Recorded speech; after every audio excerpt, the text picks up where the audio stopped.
tiba za kiasili kamili. Umefanya kazi hii ya tiba ya kiasili kwa pengine kipindi gani ama muda? Tiba ya kiasili kwa kusema kweli, mimi nimejifunza tangu niko mdogo. Kutoka kwa baba mzazi. Alikuwa daktari maarufu sana. Ambaye kwamba vile vile alifunzwa na babake ambaye ni babu. Sasa nimerithishwa. Na nashukuru ni kipaji kutoka kwa Mwenyezi Mungu. Kwa sababu ni wengi katika familia, lakini ni mmoja tu ambaye kwamba anateuliwa ama ana ile kipaji. Unajua ile huwa kawaida kwa kweli katika familia. Pakiwa na mzee ambaye alikuwa na tiba za kiasili. Zile tunguri za kiasili zinarithishwa mtu mmoja. Na huwa kuna uteuzi maalum tu, anaanza kuonesha sifa za kupokea vitu hivyo mapema. Lazima daktari alionyesha sifa za kupokea tiba hizi mapema. Tiba zipo za kuashiria iwapo una utayari wa kuwa ndio. Sasa ni mganga ama ni daktari itakuwaje? Kwa sababu naelewa katika kama ni muktadha wa Kenya, mganga ni jina ambalo ni tata. Kwanza ni mwanasiasa, pili ni mtu ambaye pengine utaona ni wa kuvuruga baraka za watu. Ama anaweza kupindua vitu ama kubatilisha, kama ni baraka anaibatilisha. Na kwa wasomi na wapenzi wa Kiswahili atakuwa ni sawa na tabibu ama daktari. Tanzania mganga ni daktari. Sasa huyu ambaye ni wa tiba ya kiasili tumuite nani? Mimi ni daktari tabibu. Daktari tabibu. Doktura ya. Kwa sababu nimebobea katika tiba za kiasili, lakini upande ambao kwamba tiba za sunna ambao kwamba imefunzwa na mitume na manabii, the treatment of the prophets. Na katika ilmu ya tiba inategemea umeipokea upande gani. Kwa hivyo ukisema mganga na kadhalika, hapo kuna tatanishi.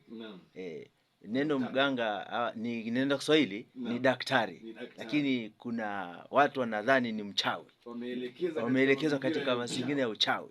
Na hilo ni jambo ambalo kwamba limetatiza watu sana, wasiweze kujua ipi ni ipi ama daktari wa kweli ni yupi. Lakini kitendawili hiyo tumeitegua.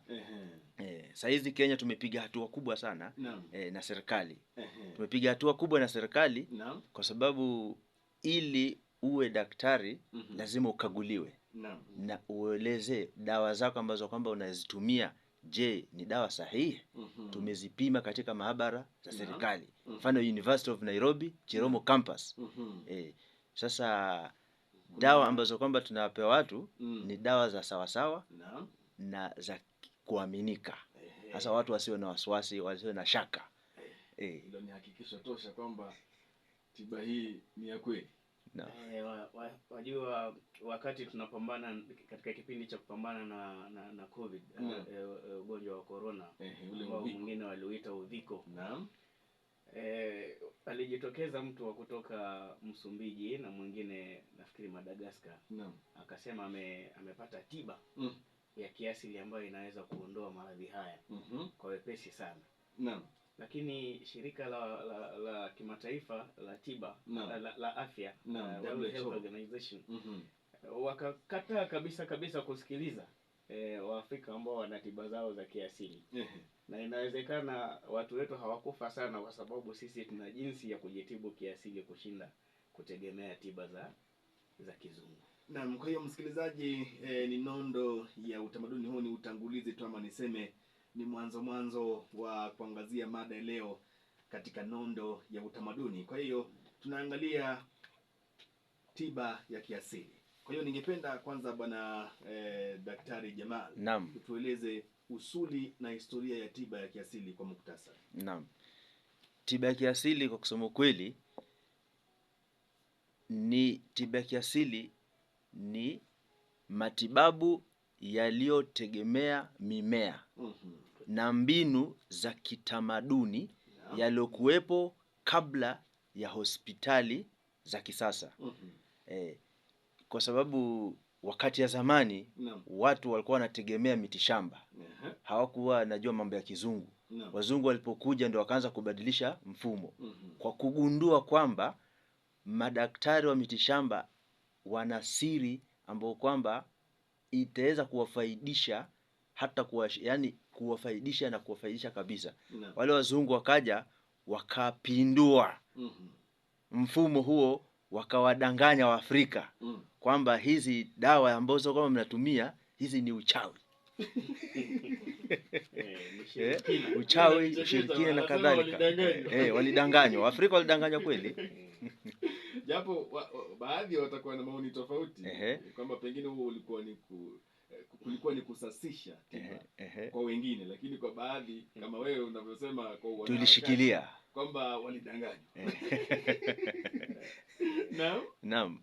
Sasa kwa hivyo wao walikuwa werevu zaidi, wakaona ni werevu zaidi, wazichukue zile dawa wakazibadilishe generics na walete zile zao ambazo kwamba watuuzie tena sisi Waafrika na kadhalika. Lakini wale werevu wote wa Afrika walisimama na wakastick kwa mitishamba na wametumia mitishamba mpaka leo. Na katika wazee ambao kwamba wametufunza hizi dawa za tiba ya mitishamba ni mitume, kwa sababu mitume walikuwa wakitufunza mambo ya matibabu ama mfumo ya afya.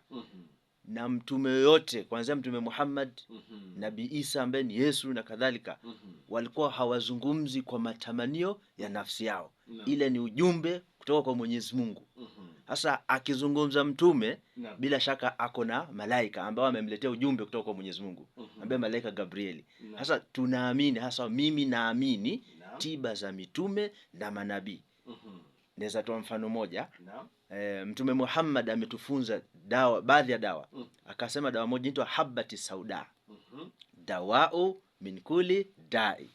Ni dawa inayotibu maradhi yote isipokuwa sumu. Na sumu alokusudia ni mauti. Peke yake haiwezi tibu. Lakini dawa hii tiba ya kiasili inaweza kutibu magonjwa yote isipokuwa mauti. Naam. Sasa hapo ndio sisi tumeshikilia msimamo.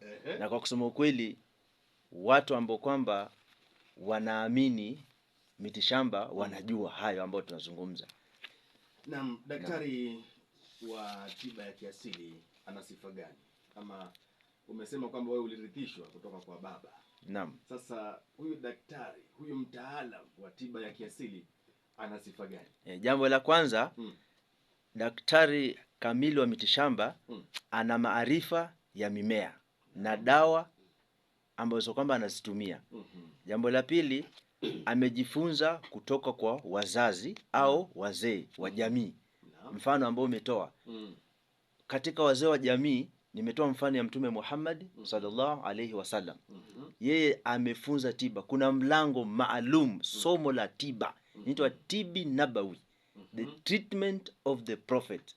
Ameelezea matibabu yote na akatoa mfumo ya afya jinsi inavyokuwa. Mfano moja, akatufunza, na hili sio jambo la kidini bali jambo la afya ya kila mtu.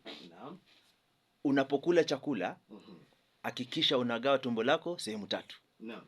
Sehemu ya kwanza, kula chakula kidogo kukidhi haja. Usishibe ule chakula nyingi mpaka unamalizia jirani chakula. Kula kiasi tu, iliyobaki mgawe mwenzako, yani hifadhi tumbo lako. Sijaza kama gunia ukashindilia kabisa. Sehemu ya pili, hakikisha unakunywa maji ya kunywa vizuri, iweze ku neutralize ile chakula, iwe circulated kwenye mwili mzima. Sehemu ya tatu, kwenye ule umeng'enyaji wa chakula. Naam. Sehemu ya tatu, hakikisha umebakisha sehemu ya ku breathe in and out, hewa.